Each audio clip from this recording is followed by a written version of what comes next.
Buenos días, hello, bonjour. Una alegría de estar aquí de nuevo para un diálogo de CIMET, un podcast de nuestra cátedra UNESCO de CIMET. Es un gran placer presentar y conversar con nuestro amigo de Argentina, Fernando Lázaro. Hola, Fernando, ¿cómo estás? Hola, ¿qué tal, Paul? Un gusto estar aquí y agradezco muchísimo la invitación a este diálogo. Sí, gracias. Vamos a tener un diálogo de una hora más o menos y vamos a hablar un poco de tu juventud, la educación popular argentina, claro, y América Latina. Tú tienes muchos vínculos en América Latina y por fin el contexto político actual. Me gustaría presentarte primero que tú trabajas mucho en la área de educación popular en Argentina, viajando mucho en América Latina. Tú tienes Ujú, un doctor honoris causa de la Red Doctoral de México, doctorando en Pedagogía de la Universidad Nacional de Villa María, ujú, magíster en investigación social y cofundador de la CEIP histórica, Cooperativa de Educadores e Investigadores Populares Histórica, y ujú, cofundador de los Bachilleratos Populares de Argentina, profesor, investigador en la Universidad Nacional de Luján y amigo de la pedagogía crítica. Tenemos un amigo en común, Peter McLaren, que trabaja uh, con nosotros bastante. Me gustaría simplemente como contexto decir, no soy experto de Argentina, pero es un país que me ujú, interesa mucho y ya tenía la posibilidad de al menos 4 veces desde ujú, 20 años pasar tiempo allá. Como 2 meses cada vez, más o menos, una vez, dos, con Gina. Pudimos encontrar gente como ti, Karina ujú, Kaplan, otros amigos. Tenemos un amor de la gente, la cultura. Hay la carne, hay otras cosas, pero en la vida. Pero también es un país muy complejo. Es un país que tiene orígenes un poco en Europa, pero orígenes indígenas, también ujú, de otras ujú. sociedades.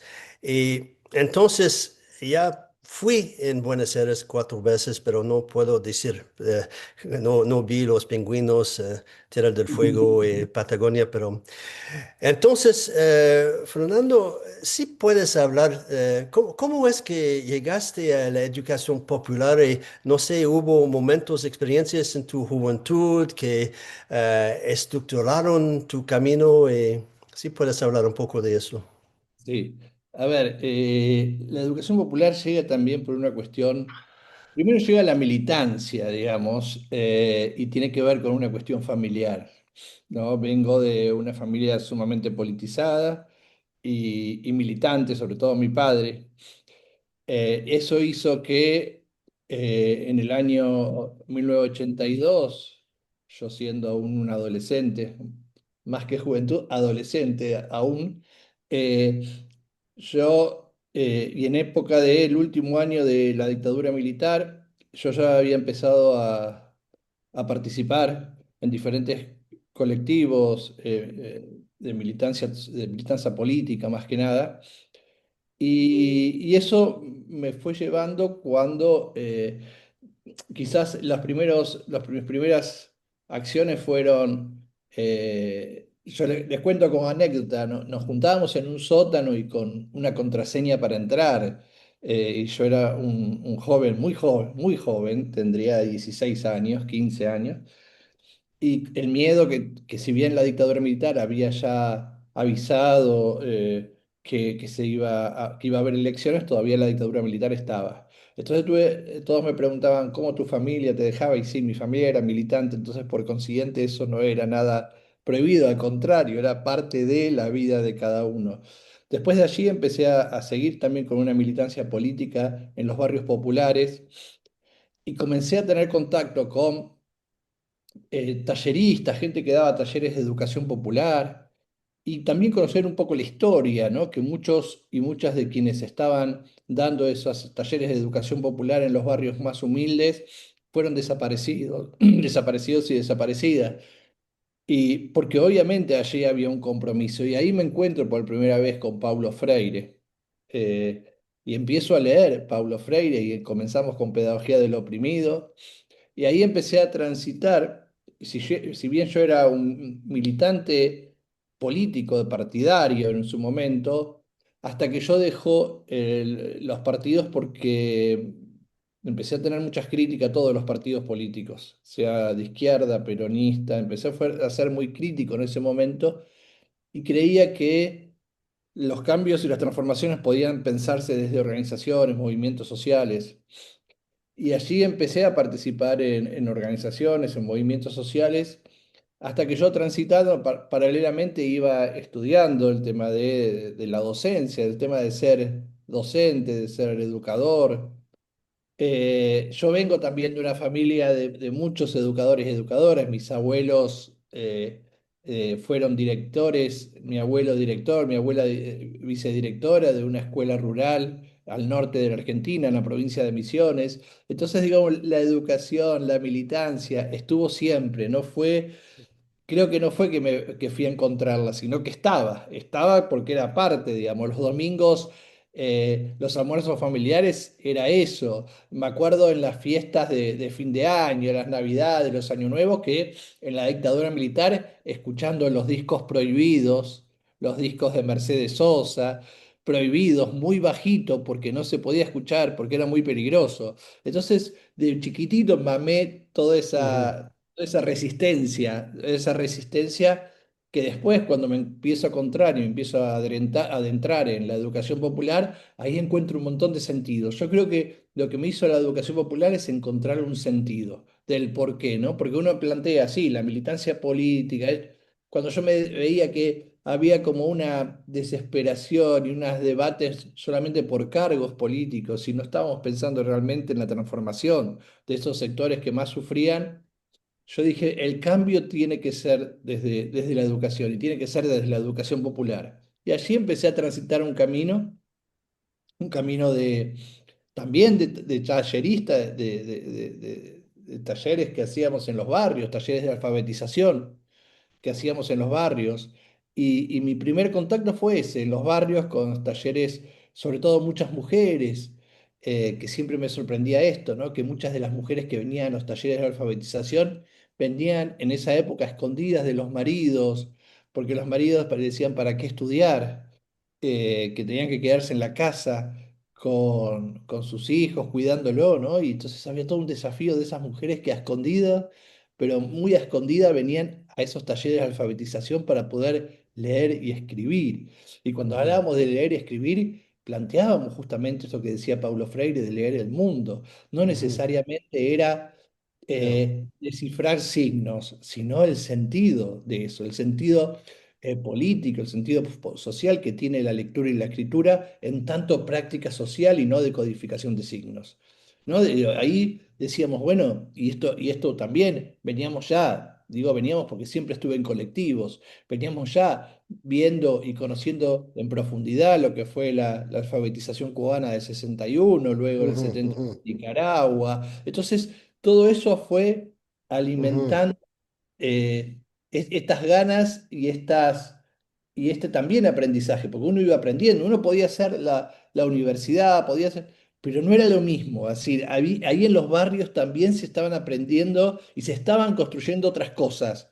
Y que quizás lo que uno después, yo hasta el día de hoy, cuando uno escribe artículos, un libro, yo siempre me remito a esos primeros tiempos. Me remito a eso, a esas construcciones y creo que lo que pasaba allí le daba sentido a la educación popular, para no dejarla en términos solo académicos. Mi cuestión siempre tenía que ver con, sí, lo académico, porque obviamente no ujú, estoy en contra porque soy parte de la academia, pero ujú. sí darle un sentido, darle un sentido. Digo, ustedes mismos con la cátedra le buscan dar un sentido. no es una ujú, cátedra academicista, académica, pero no academicista, en términos de ujú, centrar lo academicista como único valor y no ese sujeto que también la está pasando mal. Y allí fue mi ujú. encuentro. Pues sí, sí, gracias, Fernando. Creo que cuando hablamos de Freire, hubo un método, ¿no? De alfabetización, pero como tú lo dijiste, Freire dijo que no es solamente para leer la palabra, pero leer el mundo. Y eso es un proceso de transformación, emancipación, concientización. Entonces, conexión con la vida política, social, cultural y todo. Y es muy importante la educación formal, pero podemos ver hay muchas limitaciones. Y cuando tú hablas de la educación popular, tú hablas de la posibilidad de la organización, transformación, cambio social, Ujú, porque vemos desde mucho tiempo y debería ser al contrario con la inteligencia artificial, con el avance tecnológico y otro. Deberíamos ver menos de desigualdades sociales, pero vemos más. Y la gente, mucha gente no puede participar, no tiene ujú, eh, muchas opciones, oportunidades. El sistema político, lo que podemos llamar democracia normativa, no ujú, contesta mucho a las necesidades. Entonces, tu trabajo es de tratar de, creo muy humildemente, movilizar o ujú, inyectarte para hacer este trabajo. Sí puedes hablar en Argentina, los trabajadores que tomaron control de las empresas y otros como modelos, porque es muy interesante. Creo que existe más en Argentina que en otros ujú. países. Sí, sí, yo creo que existe en Argentina. Hay algunos casos que fue en Venezuela y en algún otro lado, pero en la Argentina es ese. Y bueno, eso tiene relación un poco con lo que estaba diciendo, un poco también historizando y llegando a un punto. Llega la crisis del 2001, que fue una de las crisis históricas más profundas de Argentina, ¿no? Con muertos, con presidentes, montones de presidentes en pocos días. Fue una crisis realmente profunda donde la gente de los sectores más bajos salieron a saquear los negocios porque no había posibilidad, la verdad, de comer, nada. Fue una crisis de las más grandes. Y veníamos, obviamente, estábamos en los 90 con Menem, con el neoliberalismo explícito, y lo que hizo eso, que obviamente un montón de fábricas cerraran, un montón de gente haya quedado en la calle. Y a partir de ahí sí se produjo algo muy, muy interesante en términos de resistencia, que fueron se empezó el nacimiento de, como lo que se llama acá también, los nuevos movimientos populares, que tienen que ver con los movimientos piqueteros, con los movimientos, y entre todos estos movimientos que hubo, que fueron las asambleas barriales, en todos los barrios había asambleas, se politizó en los barrios, en las esquinas, en la clase media, había como una ebullición, y entre toda esta ebullición surge un movimiento que se llamó Movimiento Nacional de Empresas Recuperadas. Cuando vimos la primera experiencia que fue en IMPA, en Ciudad de Buenos Aires, que fuimos a conocer y a charlar con los compañeros y compañeros, realmente para nosotros fue una experiencia increíble. Justamente hablando de educación popular, nosotros decíamos siempre, están haciendo educación popular, están haciendo educación popular, son pedagogos también, estos trabajadores. Y lo sintetizo. Ujú, ujú, Lo que pasaba en esta época era que hacían las fábricas que no andaban muy bien, los empresarios presentaban quiebra, era lo más común. Entonces, ¿qué hacían? Presentaban quiebra, vendían máquinas, todo eso para pagarle a las deudas, para pagar las deudas, y si quedaba algo, le ujú, daban a los trabajadores y las trabajadoras y después en la calle. Gente grande, gente que había trabajado 30 años en la empresa, 40 años en la empresa, quedaban en la calle.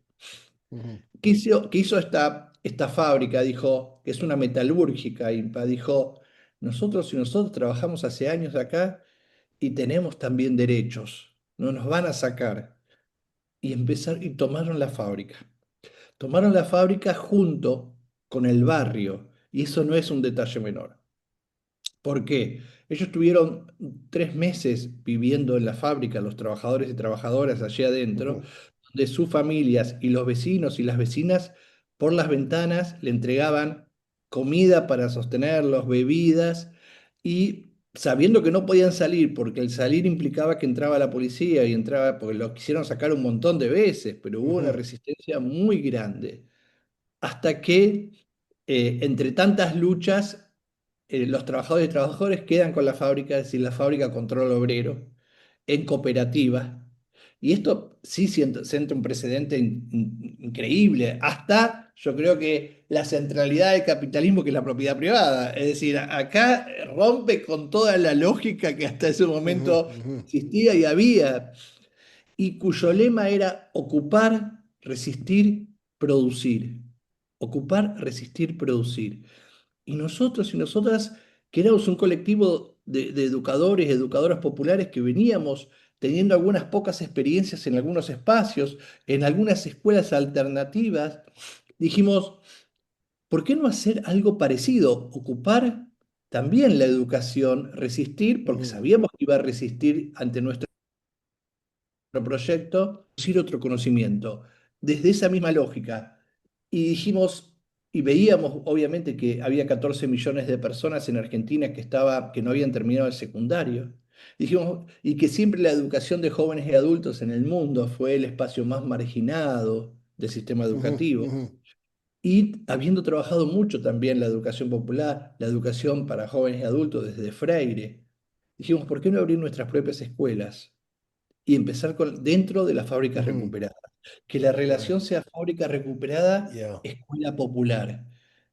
Y al principio cuando planteamos esta idea, todos nos decían, ustedes están locos. Es decir, ¿cuándo van a reconocer algo así? La escuela la abre el Estado o la Ujú, abre una entidad privada, pero no un colectivo docente, militante, de educación popular. Era impensado. Y ujú, abrimos la primera escuela y obviamente hubo luchas en la calle, digo, era tomar el ministerio, hemos sido judicializados, algunos compañeros presos, porque hubo que hacer, porque claro, era imposible lo interesante también que esas primeras movilizaciones éramos educadores y educadoras y los trabajadores y trabajadoras de la fábrica. Y todos decían, ¿cómo se van a anotar en una escuela que no tiene certificación todavía, que no tiene, ujú, ni sabe si va a tener? Y la ujú, mayoría de los estudiantes y las estudiantes eran los trabajadores de la fábrica y los vecinos y las vecinas, que apostaron por esa escuela y dijeron, vamos a luchar para que se reconozca. ujú, Hicimos un proceso sumamente profundo, sumamente de análisis, de equipos pedagógicos y no solo un docente. Todo se decide por asamblea. Lo pensábamos por eso cooperativa de educadores e investigadores, porque lo pensamos también en términos cooperativos muy parecidos.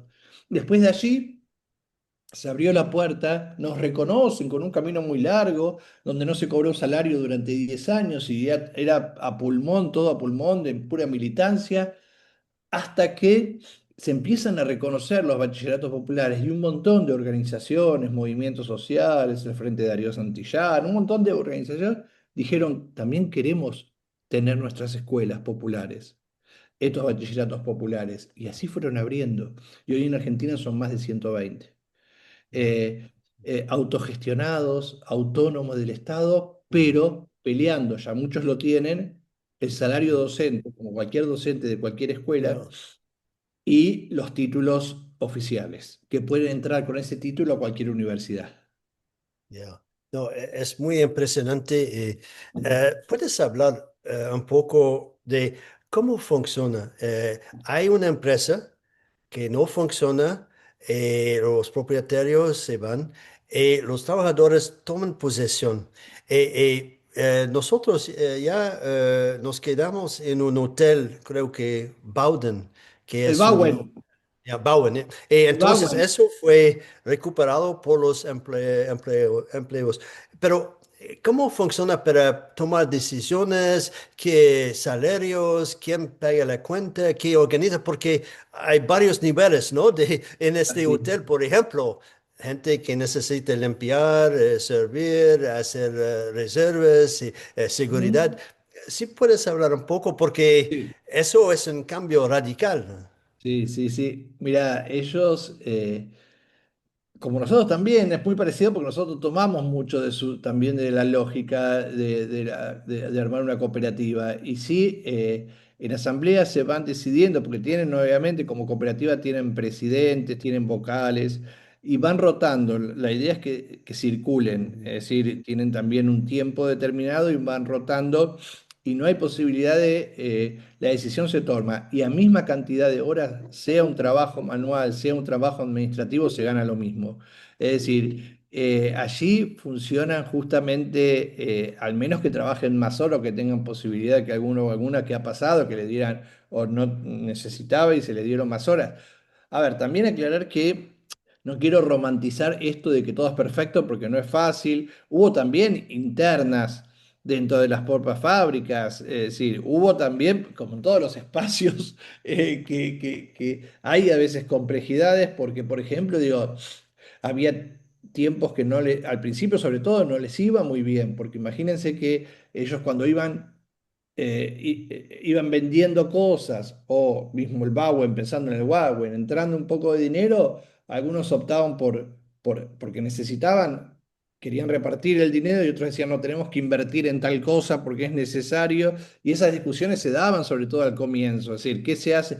Pensemos que ni el Bauen, ni Maderera Córdoba, que es otra, que estuvimos nosotros, ni IMPA, que es la metalúrgica de la que hablé, tenían experiencia de esto porque no existía. Entonces lo tuvieron que hacer de cero. Y en ese hacer de cero hubo también crisis. Pero sí ujú, hay un nivel de participación, es fundamental y todo se decide por asamblea.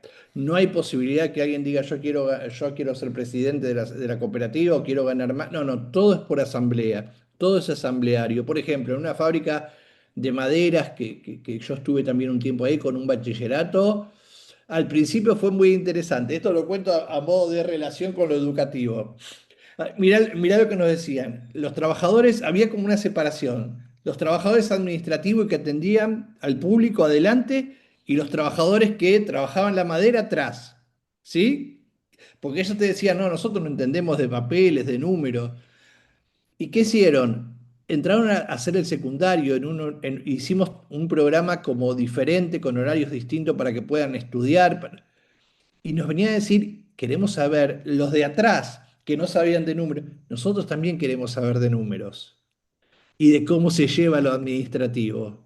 ujú, Hicimos una cursada con las materias comunes de un secundario, pero con una orientación que tiene que ujú, ver con la práctica. Y eso sirvió no para generar tensión, sino al revés, para que ya no circulen solamente los que tenían secundario o los que tenían ya experiencia en el administrativo, sino todos y todas circulaban para cargos, por ejemplo, ser presidente de la cooperativa. Ya no, antes era una cuestión de, no, hay que dejarles esos cargos a los que saben o a los que hicieron la secundaria, a los que tienen el título secundario. Nosotros tenemos apenas primaria, no sabemos nada. ujú, Y con la escuela que cursaron en su misma fábrica, pudieron tener las herramientas también. Yo creo que no solamente fueron las herramientas en términos de saberes e intelectuales también, sino de transformación de ese sujeto que ya se sentía mucho más empoderado en términos de una apropiación de un saber que antes no lo tenía y ahora sí ujú, lo tiene. Entonces fue muy interesante. Para mí, ese proceso es muy interesante, como al saber, hasta saber el tema de la contabilidad, ya se ujú, posicionaron distinto. Y ahí sí había una cuestión si querés, de debates y de intercambios y de tensiones más de igual a igual. Porque ya nadie podía decir, no, yo voy a ser el presidente porque sé de esto. Porque todos y todas ya sabían eso. ¿Se entiende? ya, Entonces digo, ya, el proceso fue muy interesante. Entonces yo creo que no es casualidad que los bachilleratos populares hayan estado allí y estén allí. Era ujú, justamente también, un poco dar una mano, acompañar a esos trabajadores y trabajadoras que por una lógica tradicional, antes de ser tomada la fábrica, estaban los de atrás y los de adelante. Y los de ujú. adelante son los que sabían y podían, y los de atrás son los que trabajaban con las manos solamente. Ya. Antes de hablar del programa de los bachilleratos populares, Vivimos en sociedades neoliberales con la lógica del crecimiento, ¿no? Económico y el aumento del Producto Interior Bruto. Que hay conflictos, hay problemas para esas empresas de vender, hacer de marketing, hacer como para vender sus productos, porque al fin eso necesita entrar en esta lógica, ¿no? Un poco, Sí. porque ya, eso es un problema. Bueno, a ver, yo digo primero el camino. El camino fue cuando no solamente nosotros con los bachilleratos populares, muchas cátedras de diferentes universidades, digo, de ciencias económicas, de un montón de universidades, de arquitectura, de esto, acompañaron ese proceso. Muchos colectivos de esas carreras acompañaron ese Ujú, proceso.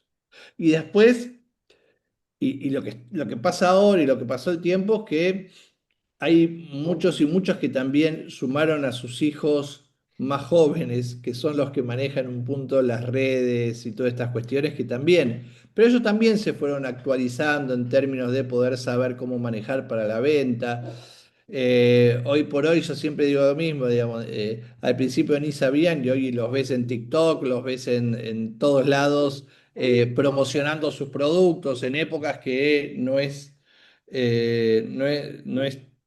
tan fácil a veces, porque a ver, los periodos también de crisis en el país, como los que estamos viviendo, por los que hemos pasado en algún momento, eso también repercute, obviamente, y repercute también en tensiones internas, en términos de cuando, imagínate que ahí no hay un salario, ahí es el dinero que entra se divide, es decir, hay tiempos que entra mucho menos de lo esperado y eso hay que repartir y eso a veces genera también tensión y genera nervios y hasta genera alguno que te dice, y no, yo capaz que me voy a tener que ir porque no sé si puedo aguantar más con este salario y buscarme algún otro trabajito.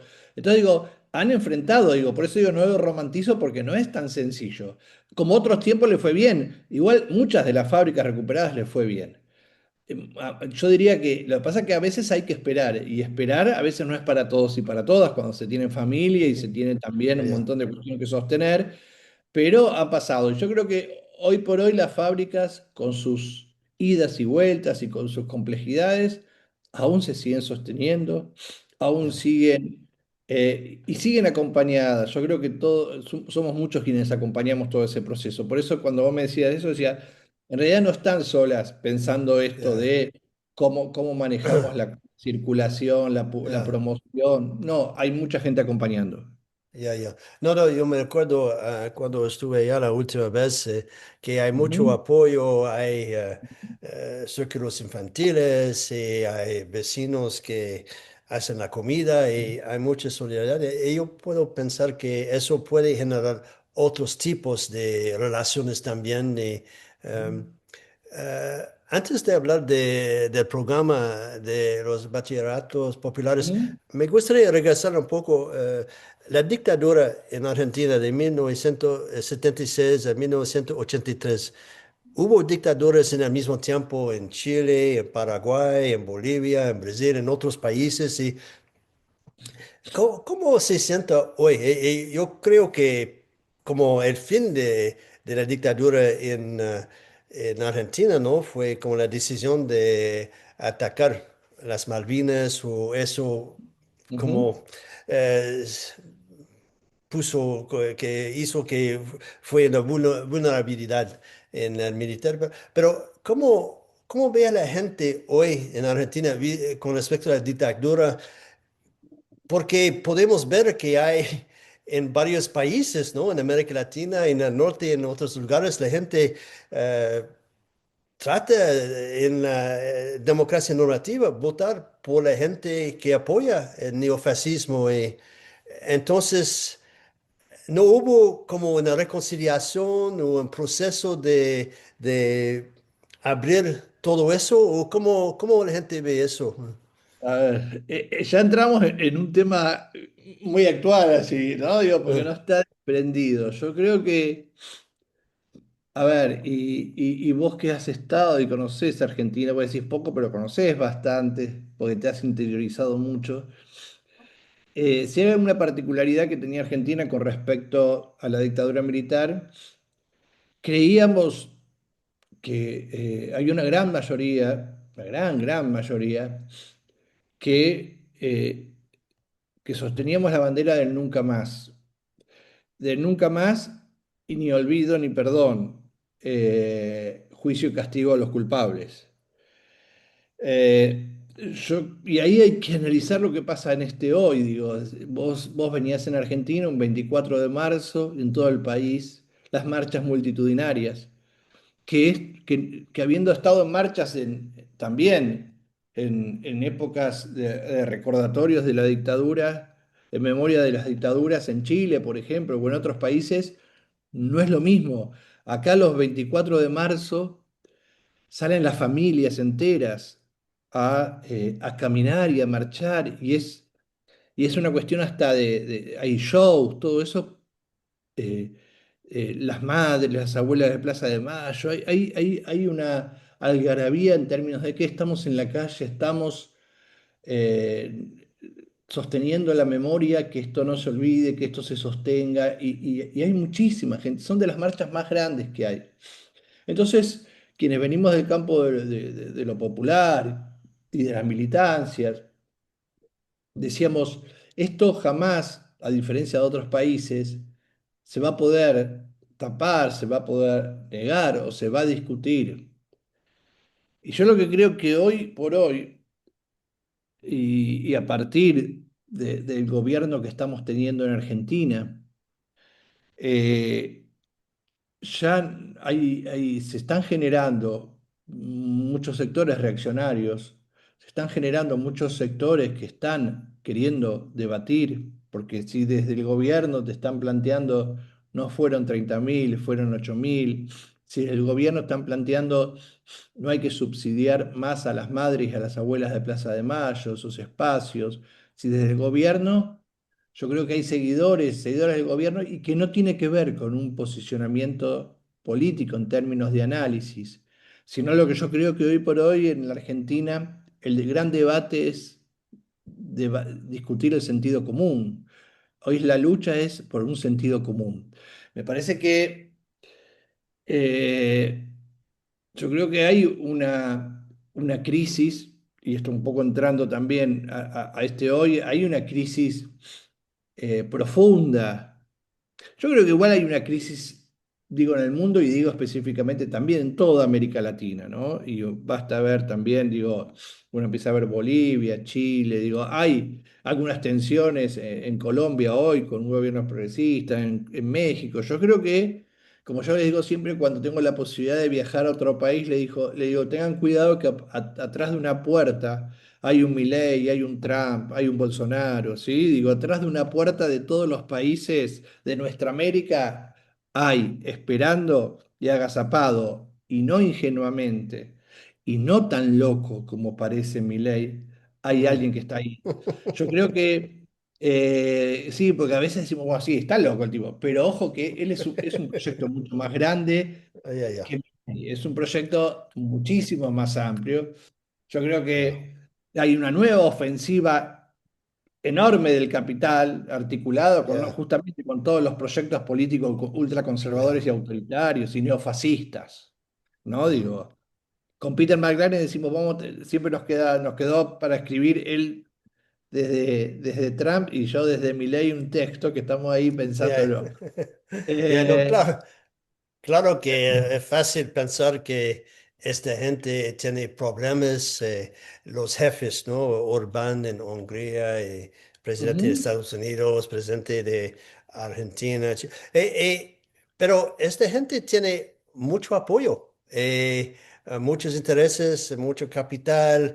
eh, entonces, hay todo eso vinculado con la xenofobia, el rechazo ujú, de los ujú, inmigrantes, gente marginalizada, racializadas.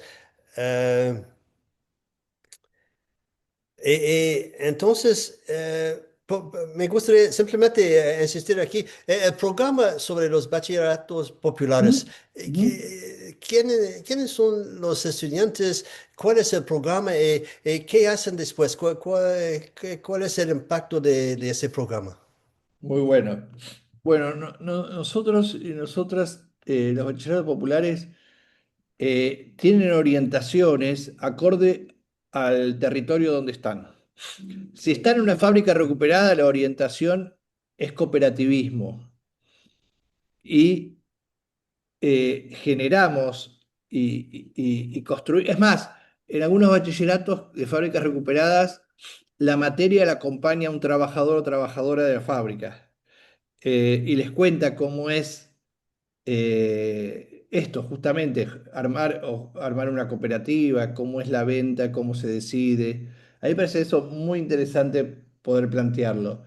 Y todas las decisiones, como yo decía ahí, de los bachilleratos populares son en asambleas. Hay asambleas docentes, por un lado, y después otra asamblea docentes y estudiantes.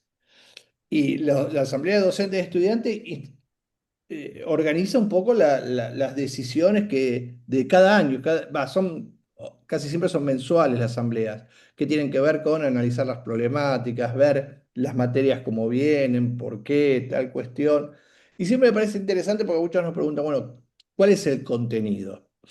Nosotros tenemos como una frase y la tomo siempre de Henry Giroux, dice, tienen que tener las mismas, que hay que tener cuidado con cierto basismo dentro de la educación. ¿Por qué digo esto?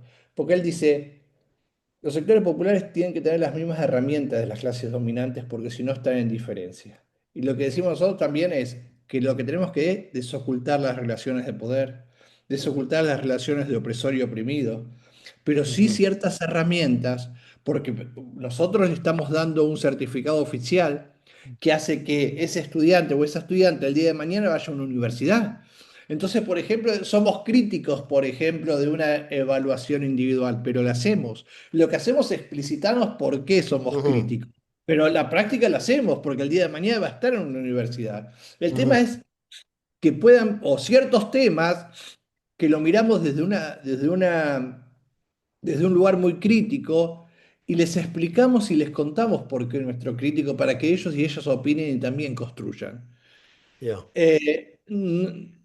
Uno dice también, yo después te voy a pasar un video tenemos un video muy interesante que hizo un grupo de documentalistas muy importantes de acá de Argentina, que vino a hacer una investigación, acción participativa desde los documentales. Es decir, estuvo 3 años conviviendo en el bachillerato prácticamente todos los días y todas las actividades que se hacían del bachillerato. Y se centró en un estudiante que eso también es una característica en Ciudad de Buenos Aires, trabajamos con muchos y muchas en situación de calle.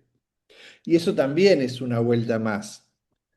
Eh, Muchas veces los lugares donde están los bachilleratos populares, en Ciudad de Buenos Aires sobre todo, son lugares capitalinos, Ujú, donde obviamente hay muchas, acá en Argentina decimos ranchadas, muchos grupos de jóvenes en situación de calle. Y también tenemos esta lógica de ver cómo contactamos con estos y estas jóvenes para que puedan venir, porque para nosotros también es un desafío dificilísimo, porque sabés que muchas veces, y uno va y aprendiendo un montón de cosas. Yo digo, de los que más aprendí creo que fue de los chicos y las chicas de situación de calle, ¿no? Me contaban por qué ellos sabían los artículos, cuáles eran por los que no tenía la policía que llevarlo ujú, cuando desaparecían 2 meses que no sabíamos nada de ellos, era porque se hicieron una macana porque la policía les daba para no molestarlos y tenerlos bien, les daba droga para vender en ujú, las calles. Entonces, a cambio, ellos tenían que vender como un trabajo para la policía y cuando se mandaba una macana o se consumían lo que le habían dado o se gastaban el dinero, hasta que no cambie ciertos personajes de la policía, se tenían que ir. Digo, todas estas cosas muy ujú, complejas y sórdidas que uno a ujú, veces la escucha hablar, pero no en primera persona, y un montón que uno fue ujú. aprendiendo. Y nosotros también pudimos construir que ese sujeto ya no es ese sujeto campesino del que hablaba Freire. Ese es un sujeto en Ujú. situación de calle y en ciudad, y en una ciudad donde Ya. está, se cruza la policía, y ahí también hay que resignificar. Yo lo que creo que hicimos con todo esto es, y con los bachilleratos populares, es el resignificar constantemente el sujeto. ¿Con qué sujeto trabajamos? Trabajamos con los Ujú, sujetos excluidos, pero no solo del sistema educativo, ujú. excluidos del sistema laboral, excluidos de todas Ya, las posibilidades que pueda haber. En los, ya, hemos tenido grupos de lo más marginado posible, pero de lo más marginado. ya, Y que todos ya, nos decían, uy, qué difícil que debe ser, porque venían entre comillas lo que comúnmente se llaman ladrones, esto, y decían, uy, qué difícil. ¿Sabes que ujú, nunca tuvimos un problema? Jamás. ya, Es más, cuando hay ya, gente que había algún conocido de ellos que en la calle, en la vereda, se ponía a robar algo, iban los nuestros y decían, no, en esta zona no, porque está nuestro colegio. Y uno siempre decía, a nosotros nos echaron de todos lados. Si algún día quieren venir a cerrar el bachillerato popular, pongo el cuerpo porque es el único lugar que tengo.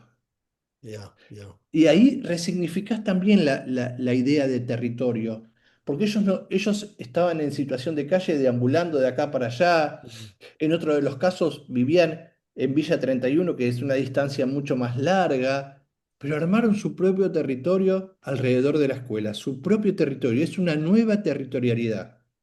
Es una ya, resignificación del territorio, porque no era el territorio donde viven. Le dieron ya, sentido al territorio que construyen y que a ellos también le dan otro sentido. Eso me parece interesante que hacen ya, los vecinos populares también. ya. No me tengo buenos recuerdos de la visita que tuvimos en la Universidad Nacional de Luján. Así es. Eh, los estudiantes quisieron que yo bebo Gina, el mate. Me gusta el té, pero fue un poco muy rico. Mira, hablando de Argentina, al principio del siglo XX hubo muchas comparaciones entre Canadá y Argentina. ¿Por qué? Ajá. Muchos recursos naturales, mucha inmigración muy grande, muy Sí. abierto, ah, países diferentes, pero Argentina es muy grande. Y, ¿puedes hablar un poco de cómo funciona? Porque para la gente del exterior, Buenos Aires en particular, pero el metro, el teatro, Colón, avenidas, gente, cultura, infraestructura, eh, es muy interesante, pero la tasa de inflación es incomprensible, Ajá. la corrupción es incomprensible, hay mucho desarrollo y mucha pobreza. ¿Cuál es la lógica? En América Latina hubo, y en otros lugares, ¿no? Clases sociales, pero en Argentina, ¿cómo presentar eso que es un país que necesita tan de ayuda? Y hay otros países también, pero Argentina es un país muy rico. Ajá. Sí, sí. Bueno, a ver, es muy particular Argentina, ¿no? Eso siempre nos dicen nuestros compañeros y compañeras de otros países, en todo sentido, ¿no? En principio, que sí, y vos lo viste, hay una fuerte, eh, sí, una fuerte influencia europea. Lo ves en los edificios, lo ves si vas caminando por Ciudad de Buenos Aires, por Avenida de Mayo, mirás para arriba y parece París. Es decir, imagínense, yo también soy nieto de español, es decir, venimos nietos y hoy por hoy bisnietos de españoles, italianos principalmente. Pero ¿por qué? Uno se pregunta, pero en Argentina no hubo pueblos originarios, sí hubo negros, sí hubo, pero obviamente que las políticas históricas en Argentina, conservadoras, a ultranza, históricas, digo, obviamente que anularon, por eso sí, hoy por hoy la discusión, que en el sur, en Bariloche, tenés un monumento de Julio Argentino Roca, que fue de las masacres más grandes justamente a la población indígena en Argentina, y hoy por hoy y es un monumento que hay toda una movilización por sacarlo, porque obviamente es una representación de algo terrible, pero está como un monumento. Entonces digo, eh, y hoy toda una discusión, y hoy por hoy este gobierno actual sí lo pone a Julio Argentino Roca como uno de los grandes próceres, y fue uno de los genocidas más grandes.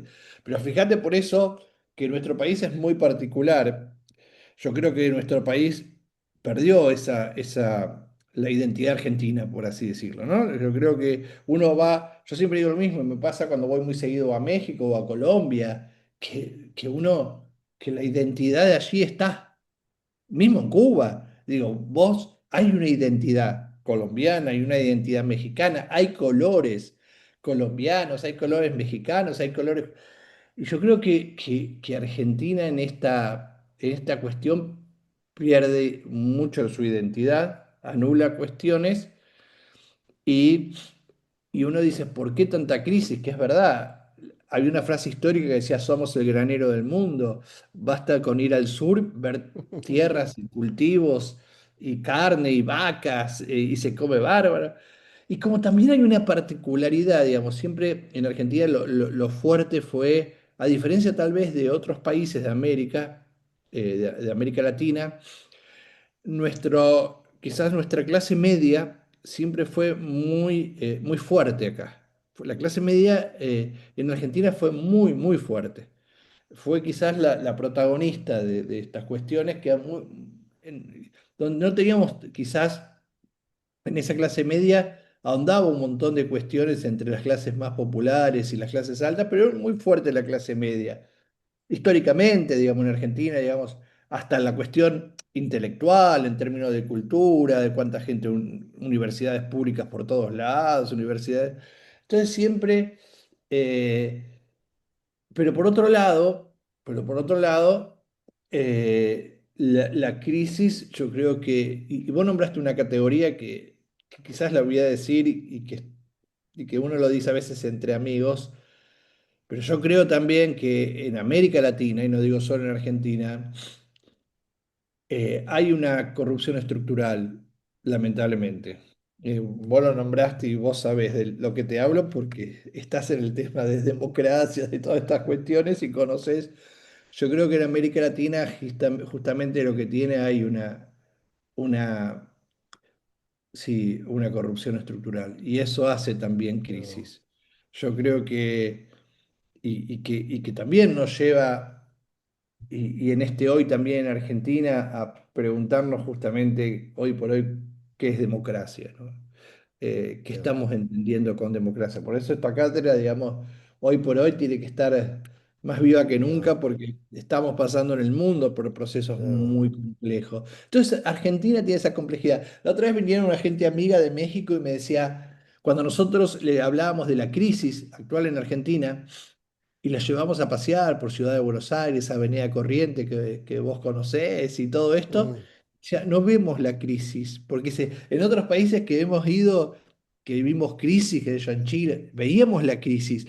No sé, los negocios apagados temprano, mm, hasta en la cuestión céntrica, los negocios temprano apagados, los restaurantes vacíos, los pocos teatros cerrados. ya, Dice, se sorprendía eso, dice, ¿ustedes cómo configuran la crisis distinto? Decía, más allá de que sí entendían que los barrios populares la estaban pasando mal, dice, pero vos veías, en el momento y en estos momentos, que también estamos en una crisis profunda, vas a Ciudad de Buenos Aires y estallan los teatros, los ya, restaurantes, colas, y es la clase mm, media que ya, no se resigna, por ya, más que no le esté pasando mal y no le alcance, a ir al ya, teatro o ir a comer una pizza en Avenida Corrientes.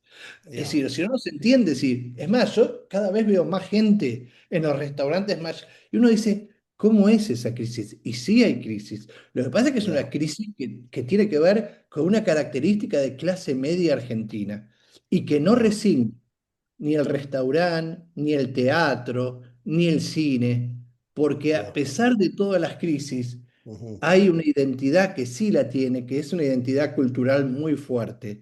Vos habrás ya, visto, una vez dice, la gente que conoce, digo, cuando yo fui la primera vez a Broadway en Nueva York, me imaginaba, y digo, che, no hay tantos teatros en Buenos Aires, vos lo caminaste, ujú, caminás Corrientes y hay 40.000, digo, y hoy por hoy están llenos. Entonces digo, hay crisis, enorme la crisis, ya, ya, pero yo creo que la crisis, y en esta actualidad, la está teniendo mucho la clase media, más que los sectores populares, y no ya, así, obviamente, los sectores más altos. Hoy por hoy sí estamos viendo y percibiendo una crisis muy fuerte. Eh, y es una crisis terrible porque justo es la crisis de identidad de la clase media, que es la ujú, que más la está sufriendo hoy, que es la identidad más ya, fuerte que tiene Argentina, la clase media. Es una cuestión de clase acá, clase media, ya, y que es ya, muy, muy vista, ya. muy mirada. No, no vi eso en los otros países que visitamos en América Latina. ¿Sí? Hay inflación, pero la tasa de inflación cuando estuvimos allá hace 2 años, eso, la tasa fue de 200%. Es decir que no hay precios, ¿no? Sobre la carta Ahora de sí, menú. ahora Ok, paró la inflación. Ahora mi ley ah, para ok. la inflación, pero no hay dinero. Ya. ¿Se entiende? Es decir, Hubo no hay cambios, inflación. cada vez es en otra cifra y Así eso es. me dio mucho dolor entender la gente que recibe, por ejemplo, en jubilación, recibe Ujú. 200% de más, el salario 200 es Sí, difícil. Lo que tú dijiste, a Corrientes, 9 de julio, eso es ajá, muy dinámico, pero afuera un poco hay mucha claro. pobreza. Sí. Esa misma cosa en Nueva York, en Canadá hay mucha gente viviendo en la calle, entonces hay niveles de desarrollo y como alegría.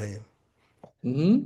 Pero está bueno lo que vos estás planteando, esto de, fíjate, cuando decía, ¿qué pasaba? Y yo puedo decirte que como docente y docente universitario, yo estaba, mirá lo que te digo, mejor en épocas de esta inflación enorme que la que vos estuviste acá en Argentina, que ahora sin inflación. A nosotros perdimos 40% Ya, de nuestros salarios porque la no inflación implicó no aumentar sueldos. mm, Entonces nos quedamos hace 2 años sin aumentos de sueldos, los docentes ya, universitarios, por eso también tantas luchas que se están generando, y nos bajó un 40% porque las cosas, si bien no hay una inflación grande, siguen. Es decir, ¿qué hicieron ahora? Luz, gas, todos los servicios sin subvención, entonces son fortunas. Entonces la gente hoy por hoy siempre decía lo mismo. La clase media antes sus tarjetas de crédito y todas estas cuestiones la usaba para salir, para el teatro. Hoy la están usando para comida y en ya, cuotas, para el supermercado. ya, Entonces digo, sí, por eso es la crisis, por eso digo, la relación inflación, y no digo que con inflación estábamos bárbaros, pero los sueldos iban más o menos acorde a lo que aumentaban. ¿Se entiende? ya, Digo, el docente cada tanto tenías 25 30% de aumento. Hoy por hoy no hay más aumento. No existe el aumento no, y se quedó no, con el mismo salario de hace 2 años. mm, Y no está llegando eh, a fin de mes, literal. no. Y llegamos al punto de el presidente de Argentina con la silla eléctrica, con su vocabulario y sus denuncios y anuncios y amistades y el corte de relaciones con algunos países en favor de Israel y con Trump. Es espectacular en el sentido que eh, él tiene el apoyo de mucha gente en el pueblo y la gente quiere avanzarse con eso, porque eso es una polarización que podemos ver en casi todos los países ahora. Ajá. Yo creo que sí tiene un cierto apoyo, tiene un apoyo muy importante después de 2 años. Yo creo que igual también, así como ganó en un balotaje con el 56%, hoy por hoy ha bajado a un 40%, pero sigue teniendo mucho apoyo. Yo creo que a Ujú, diferencia de otros gobiernos conservadores, neoliberales que hemos tenido, construyó también, hablando de identidades, también una identidad, porque hay jóvenes que se sienten identificados con este gobierno, hay jóvenes que ujú, están militando, que en ujú. otras épocas no pasaban para ese gobierno. Yo creo que en épocas, justamente lo que impone este gobierno también es una subjetividad profundamente individualista, fragmentada, y yo creo que eso también generó una cierta simpatía. Es decir, hoy por hoy vuelve todo lo contrario a gobiernos progresistas que hemos tenido. Es decir, hoy por hoy, bien por la meritocracia, bien por, Ujú. es decir, los derechos mismos, los derechos humanos están en juego, la cuestión del LGBT Ya. también, la cuestión de la mujer, lo primero que hizo es, y con Ujú. bronca, bronca es hacer desaparecer el Ministerio de la Mujer. Y digo, todo, es más, vos les preguntás a la gente que vota a Milei por qué lo votaste y qué cambios hubo en su vida, y te dicen que no, que están esperando. Yo creo Ya, que hubo gobiernos progresistas muy ya, malos y hoy por hoy la gente quiere construir una esperanza, aunque sea mentirosa, aunque ya, sea ilusión, una ilusión, que sabemos que en poco tiempo yo creo que esa ilusión se va a ir cayendo porque ya no da mucho para más, ¿no? ya. Así que me parece que que este es un momento bastante complejo para el país y yo creo que si bien tiene apoyo, yo creo que también esos apoyos de a pocos se van a ir cayendo porque la gente no está Ya, realmente pudiendo poder sostenerse ni llegar al fin de mes, sino me parece ya, ya, que esto se ya, va a ya. caer en un punto, No, esperemos. podemos ver una obsesión para privatizar la sociedad, ¿no? Y la educación, electricidad y salud, y eso va a afectar todo el mundo. Claro, la gente que no tiene recursos, pero eh, eh, su amistad con el presidente de Estados Unidos, porque este régimen de Estados Unidos en este momento hace la guerra contra el mundo entero, se retira de organismos internacionales, hace muchas cosas para, muy débiles para atacar a la gente. Y eso es algo, es un orgullo para mucha gente en Argentina o es una Bueno, desgracia. ¿Cómo puede interpretar eso? está buena esa pregunta. Cuando yo le planteaba justamente que hoy por hoy se debate también sentido común, si algo que tuvo en Argentina era, siempre fue con mucha atención y la verdad que siempre fue una mirada negativa a los gobiernos en Estados Unidos. Esta es la primera vez, y a partir de Milei, que hay mucha gente que se pone contenta con Trump todo el tiempo, que ante cualquier cuestión que plantee Trump y en relación a Argentina más, uy, suben fotos de Trump. Era impensado en Argentina que los sectores de clase media y hasta, voy a incluir, sectores populares pongan viva Trump. Porque Ya. justamente, yo siempre digo, Ujú, simpatizan con sus verdugos, justamente con sus verdugos están simpatizando, pero yo creo que sí, por eso yo digo que es una disputa de sentido común, porque el gobierno, este gobierno, lo que sí hizo es, y me parece esto pensarlo también, esta famosa batalla cultural, yo creo que en un punto y varios puntos la ganaron, y en un punto también estamos derrotados desde ese lugar. Yo creo que ya. lo hicieron jugar muy bien, la hicieron, es decir, si no, digo, mismo Trump en Estados Unidos tampoco hubiese ganado. Yo creo que hay, uno a veces Ujú, dice, bueno, estos personajes, porque tienen algo en común en términos también, son medios delirantes, esto, lo otro, pero ojo que construyen sentidos comunes. Y muchas veces de ujú, estas cosas que dice uno o el otro, hay todo un sector de la población que las repite y se las apropia como verdades absolutas y como que no hay otra posibilidad y otra forma de ver el mundo desde ese lugar. Entonces digo, son peligrosos en términos, su locura no es lo peligroso, lo peligroso es la construcción de un sentido común, que es lo más, creo que siempre lo más difícil, lo más complejo de disputar, lo más complicado de disputar. Ya, ya, Ujú. ya. Yo veo eso, yo me digo, ¿cuál es el objetivo de esta estrategia de Estados Unidos? Creo que eso es de creer, ¿no? La inestabilidad, la vulnerabilidad, la precariedad y también la destrucción de relaciones, de pensamientos, para acumular plata personal, pero no es lógico.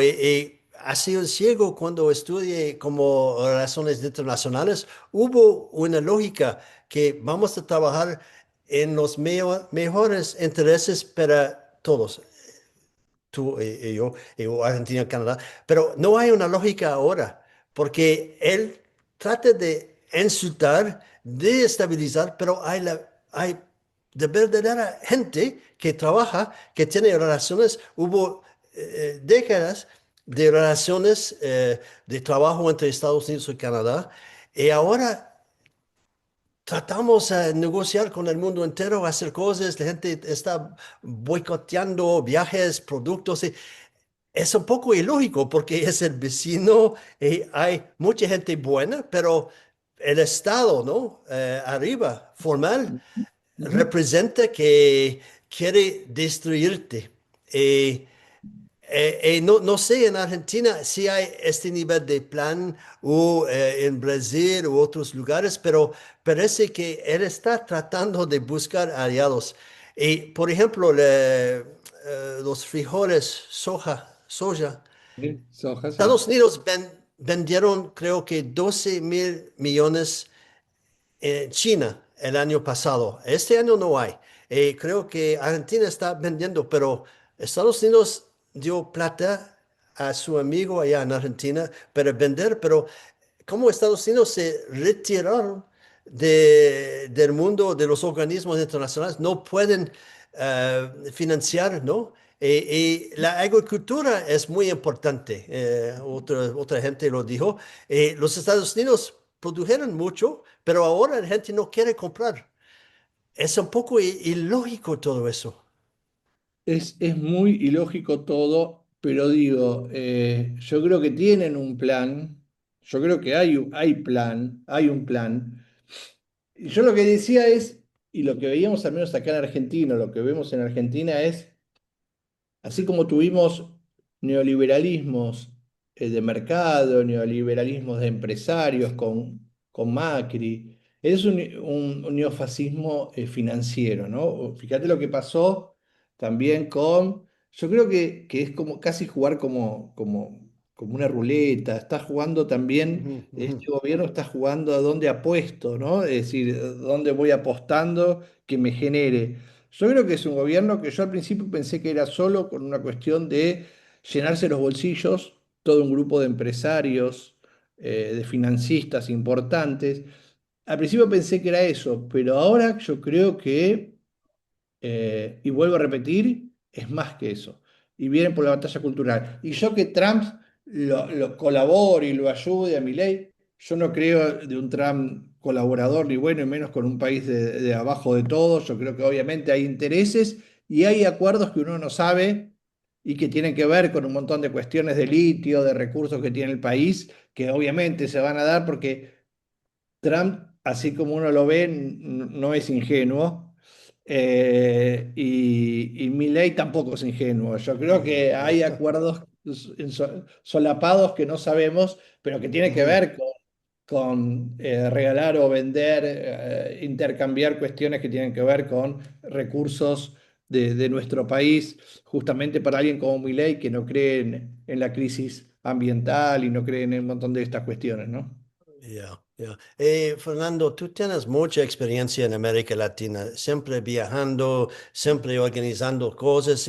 Ujú. ¿Cuáles son los puntos de luz para ti, de solidaridad? Hay movimientos sociales y no podemos siempre ver eso, ¿no? A la una y arriba, pero hay mucha gente haciendo muchas cosas y puedes hablar un poco de tu Sí, visión de la América Latina. yo creo que que se están generando y se siguen generando. Digo, nosotros justamente hace este año, hace unos meses ya, armamos ante esta necesidad justamente de crisis en Argentina, crisis en varios países y viendo esto que nos pasa con Milei, hemos generado justamente un movimiento juntando un amigo mío, Marco Raúl Mejía de Colombia, un educador popular muy importante, siempre dice lo mismo, dice, hay que empezar a pensar en la juntanza, dice, uno va en un avión y ve miles de lucecitas que son un montón de educaciones populares haciendo cosas en Ujú, lugares chiquititos. Hay que ujú, empezar. Y este año justamente nos dimos esa tarea de empezar a juntar todas esas lucecitas perdidas en América Latina y que nos vamos enterando de que se van generando. Digo, el otro día, yo que voy a México 3, 4 veces por año, el otro día fui a conocer algo que no conocía, que era una ciudad, una pequeña ciudad autogestionada por la comunidad, ¿no? Digo, ujú, entonces uno va encontrando esos lugares que vos dices, y la cosa es por acá, y la cosa es por ahí, pero como yo les decía, también la cosa es juntarnos.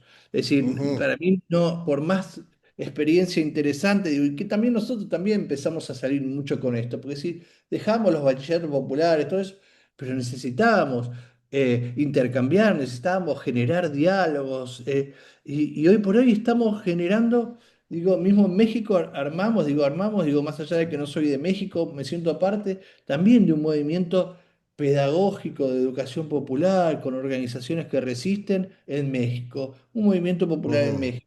Y así es el objetivo de ir armando en todos los países, de esto que vos decías, de estas cuestiones que también hay colectivos de resistencia, que la mayoría o casi todos diría son que vienen de la docencia, que son educadores y educadores, en algunos casos colectivos hasta universitarios, en articulación con un montón de comunidades. Es decir, y creemos que, y a diferencia tal vez de otros espacios, entran todos y todas que consideren que la educación popular como eje y las pedagogías críticas y la transformación social como punto y como horizonte también. Entonces digo, hay cosas, se van haciendo en América Latina muchas cosas que lo que nos falta y lo que hicieron también estas políticas de derecha es fragmentar y justamente lo que hay que hacer ahora y el trabajo más grande es juntarnos. Es la famosa juntanza, creo que ese es el objetivo más grande para hoy, porque si no, solos y solas no hacemos nada.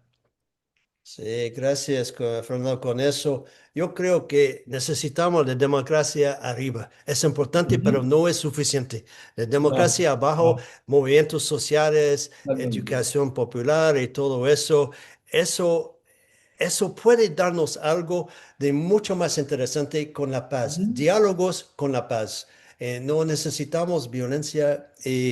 Yo también, yo vi muchas cosas muy interesantes en América Latina, ujú, mucha gente bella, humilde, haciendo ujú, cosas y lamentablemente o no sé, felizmente, los Estados Unidos presenta proyectos ahora que esfuercen y ayuden a la gente a ponerse juntos. Y si hay una invasión de Venezuela u otra cosa, eso son distracciones, ujú, pero eso afecta a ujú. la gente. Mira, Fernando, me gustaría agradecerte, una alegría de estar contigo. Vamos a Excelente. continuar. Hasta la próxima. Dale, nos vemos. Un abrazo grande, ¿eh? Un abrazo fuerte. Gracias.